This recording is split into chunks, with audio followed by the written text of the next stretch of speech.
Yan po ang 3 days. Actually, meron pa siyang darating na buhangin. Kaya po, naubos na yung mga basura kanina. Ayan. Pinangutang sa kanila ng 500,000.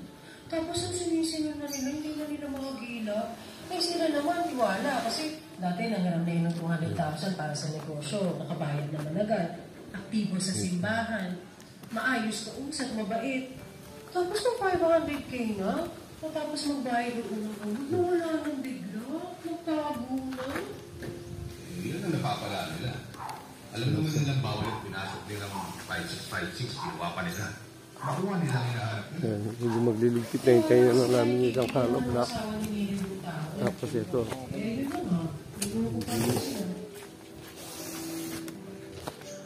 Yung septic tank na talagang nahukay. Ito yung gawa ng aking magulang ngayon. Napalinis ko. Nakahuli sila ng 3 palaka. Ayan. Nakahuli sila ng 3 palaka. Yung palaka na yun, okay lang. Napunta sila sa loob. Kasi hindi sila makalabas. Ang tanong, paano naman sila nakaakyat? Kasi mataas din to. Hindi siya ganyan siya kataas. Ayan. Ito saging na to, hintayin mo nang mahinog bago siya bago siya patayin. Yan ang septic tank. Ay, babae naman si Beryl. Ayan po.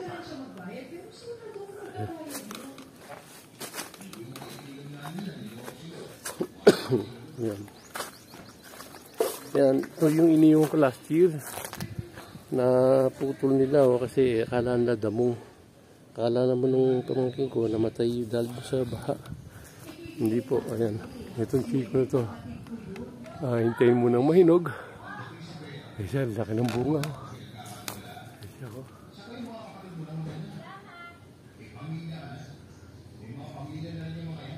Ayan. Ayan.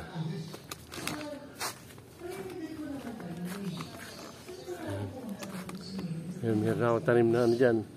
Palaya, gabi, kamote, tsaka kalabasa. Bukas tanim ulit. Lobin bago kami makabalik. Meron ng pakina ito, kamote ito.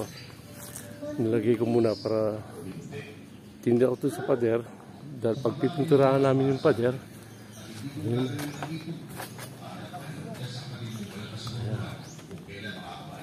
Sige po. Hanggang magkakape, hihintay na lang. Salamat sa Diyos.